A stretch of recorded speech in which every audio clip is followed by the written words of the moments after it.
Waves Audio have over 200 plugins, providing you with all the tools you could possibly need for mixing and mastering music. In this video, I'm going to show you my top 5 favorite plugins that I use in every single mix session. I'm going to show you what they do, how I use them, and why I think you should consider purchasing them. Hi, my name's Ed from edthorn.com, here to help you make the most out of your home studio. Here's my top 5.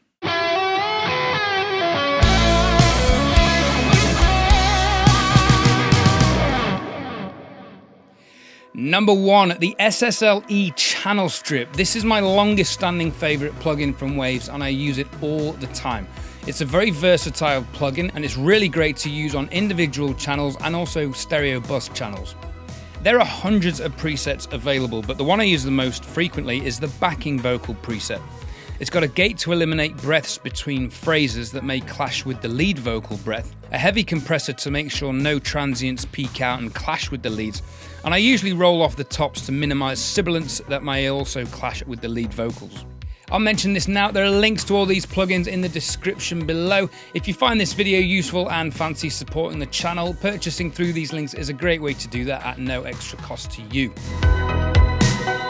Number 2, the F6 Dynamic EQ, and this plugin single-handedly elevated all of my mixers up another level. This plugin works as a standard EQ, but you can set it to respond to the audio source to increase or reduce frequencies depending on how prominent they are in the source. For example, a bass note may have a particularly resonant frequency, which then isn't as prominent on the other notes. Instead of permanently dipping that frequency, which will thin out the sound of the other notes, you can simply set the EQ to react to the frequency dynamics of the source. It also enables you to sidechain the EQ to another channel or bus. Now what this means is if you have a guitar channel, for example, that sounds great on its own, but it clashes with the vocals in the 1 to 3 kHz region, you can sidechain the guitar to the vocals so that when the vocals are performing, the F6 plugin dips the EQ on the guitar between 1 to 3 kHz, and then it flattens out the EQ again when the vocals aren't present. This is a very powerful tool and can be applied to any instrument in your mix, whether it be a guitar or an organ or a vocal, to help that channel sit above the rest of the mix, but also to enable the mix to sound full when that particular channel isn't present. Now, I'll probably do a full video on this at some point because it's such a good plugin, and sidechaining is a really useful and powerful tool for our mixing. If this sounds like something you'd be interested in, please consider subscribing and hitting the little bell icon so you get notified when videos come out weekly. Number 3, the WLM Waves Loudness Meter Plus. This plugin displays your LUFS levels and your track's dynamic range. LUFS is the standard measurement for streaming and online platforms such as Spotify, YouTube, Apple Music, Netflix, podcasting, and gaming. This is a standardized measurement to make sure that your music isn't too quiet and conversely isn't too loud, which may deafen the end listener. This is an essential tool for mastering and prepping your music for social media. The plugin sits on the end of your master bus chain after all your other effects to take into account any compression, EQ, and limiting you may be using which may affect the volume of your track. There's a short-term level meter, a long-term level meter, which is the overall LUFS level of your entire track, and also a dynamic range meter, which is nice to gauge how much variation in volume there is across your track. You can also impose a peak limiter and adjust the output in the plugin accordingly. Oh, by the way, I should mention Waves also offer a subscription service.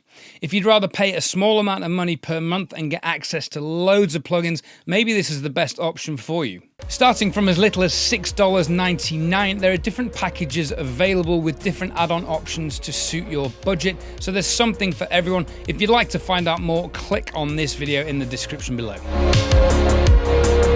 Number 4, the J37 Tape Machine. This is quite simply just a great sounding tape machine plugin that can be used to saturate or in extreme circumstances distort your audio. I use this as a signature mix element at least once in every mix session, usually on a backing vocal to create some energy and texture. Here's an example on a recent mix I've done.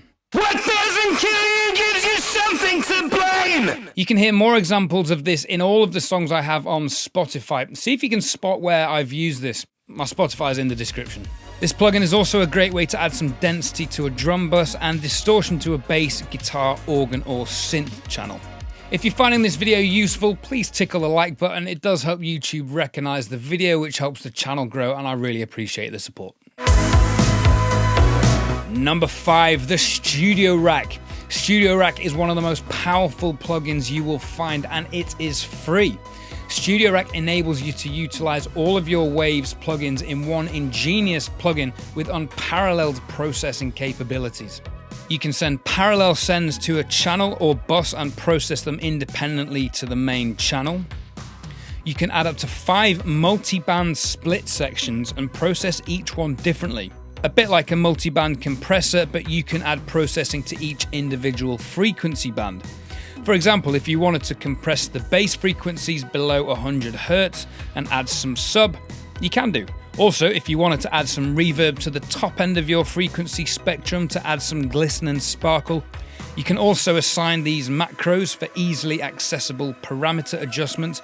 For example, if you wanted to change the decay of a reverb or the wet to dry balance of the reverb, just click on a dial, select the plugin in your insert chain, select which parameter you want to adjust, and here it is, easily accessible. I have 2 videos exploring StudioRack in more detail, and the intro music you heard earlier was mixed exclusively using StudioRack. If you'd like to see both of these videos, click the links in the description below. If you like the plugins featured in this video, and like I said, if you'd like to support the channel, please consider purchasing them through the links in the description below. This is at no extra cost to you, you still get the same great deals. Let me know in the comments below which plugins you will buy or which ones you have and why you love them as much as I do. Thanks for watching, keep creating music, be kind to one another, stay safe. What else do I need to say? I'll see you on the next one.